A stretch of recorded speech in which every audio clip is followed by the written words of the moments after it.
You are watching DIY by Nikki Foster. So today I'm heading to Hobby Lobby to grab a few tees and sweatshirts to add to my kids' wardrobe for the school year. I like buying shirts, of course, but I also like adding in a mix of custom clothes too. So I like how adding in something custom helps to express their personalities and their likes. And I like personalizing them too with their names. So when I pull up to Hobby Lobby, I'm heading straight for the t-shirt aisle.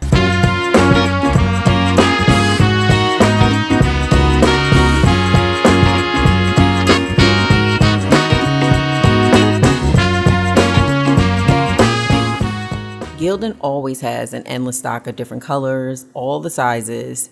So I really like how they have tees, sweatshirts, and hoodies. Even those come in different colors and sizes too. And even though I'm at Hobby Lobby, I also pick up these tees and hoodies and stuff from places like Michael's and Walmart, which have really good prices too. So I love these DIY tees because they're budget friendly and custom.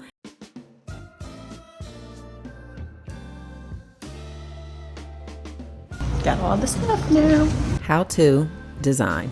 Some designs are bought from Etsy. Okay, let me just go ahead and buy that. And done. And other designs I make up myself using Cricut Design Space or Pinterest. Okay, so here's how we're gonna make them. For this, you will need a Cricut, and I'll have a link to this in the description box below. Printable iron-on paper, an inkjet printer. I'm using the Canon Pro 100. And this heat transfer paper, which is optional, but I'll explain more about it in a second. Okay.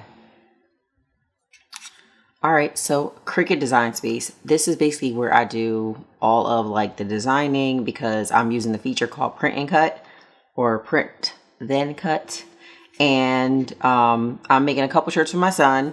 And let me show you, I'm gonna just like screen record this so I can like kind of talk to it real quick. All right, so this is Cricut Design Space. This is basically where I design all of the t-shirts because I'm using the print then cut feature in Cricut. So for instance, here at the bottom, I have two Sonics. One Sonic's gonna be on the front, one Sonic's gonna be on the back. Here I have the Spider-Man, so I'm gonna put Spider-Man on the front and then I'm gonna put his name, Airy, on the back. All right, so for the spider webby looking name letters, I bought that from Etsy, so I uploaded it, and you see down here there's like the upload feature, so you can just upload your designs right here, and that's what I did. I just added it to the canvas, and that's it. And same thing with the Mario here. I'm gonna put like a little Mario on the front and like a big Mario and his name on the back. And so all I have to do is go to make. And then it like sorts it out on all the mats for you. So you don't have to like do a whole bunch of work, like a whole bunch of guesswork. It just does it for you. So you can see right here. So first I print all of the designs and then I load each one by one on the mat, and then it prints and cuts it out. Then it cuts it out by itself. Then I iron it on, and that's like really it's so easy. I love using this feature because I get all the color. I don't have to do a whole bunch of layering. You know, sometimes if you're making a bunch of shirts, the layering process could take a little time. So for something like this like works for me, especially when I'm using like very affordable Gildan t-shirts or something for my kids. And that's basically it. So I'm going to show you how the rest of this works, and hope you like it. I mentioned that I'm using the Canon Pro 100, and this printer is professional grade, and the colors of the ink always come out really vibrant, so I love using it. And I like to print all my images at once because to me it saves more time, and I can just make everything at once and in bulk. Next, I'm using the Cricut Standard Grip mat and the print and cut feature that automatically cuts around the image. So I follow the prompts on Cricut Design Space, and it cuts out each one. I use about 2 to 3 mats when I'm making a bunch of shirts at once. It just makes it quicker to go from one print and cut to the next. The prompts on Cricut Design Space walk you through each step. It's also pretty intuitive. So here is one of the first designs that I'm cutting out. Just like how when I printed everything at once, I then cut everything at once too. It just makes it way more seamless of a process for me. So when one step is done completely, I then just move on to the next step.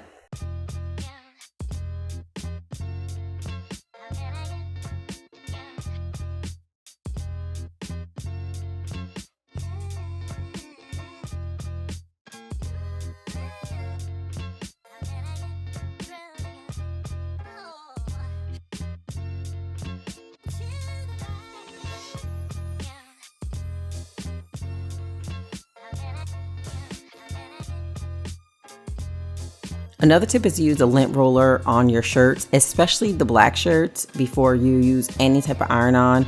I feel like you can always see a ton of the little fibers behind it, so don't skip this step if you plan on ironing on, especially on black t-shirts or sweatshirts or anything like that.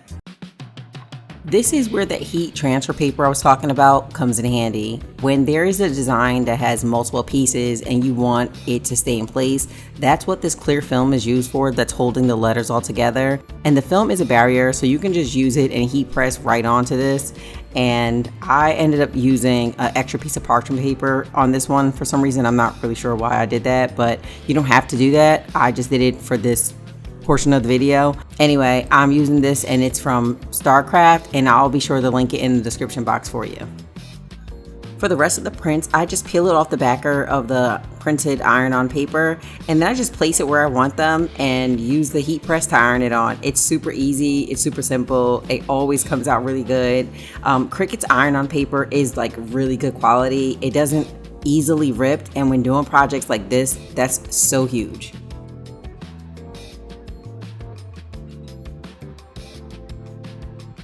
Here's a quick look at how I peel off the excess material from the printable iron-on paper. You can see what I mean by the quality and how it doesn't rip easily. I love using this paper.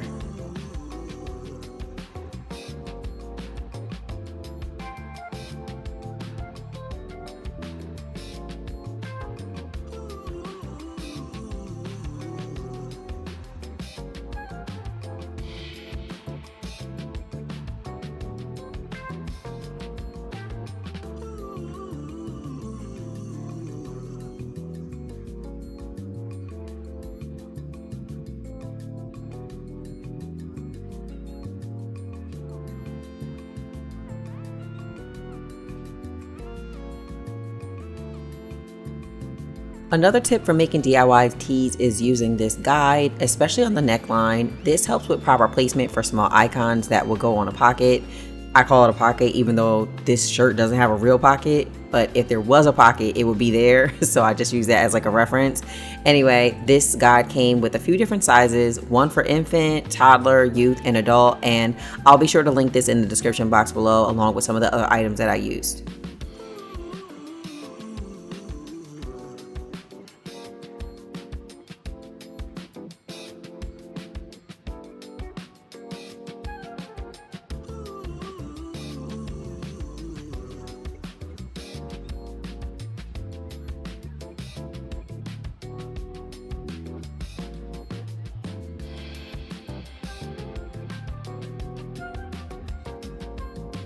And here's how all the tees turned out. I styled the Spider-Man one with black shorts and red and black Nikes. The Mario tee, I ended up styling with a Mario hat, some jean shorts, and some blue and white dunks. But as we go like into the colder months, I can like switch it out and style it with jeans and like a jean jacket over it.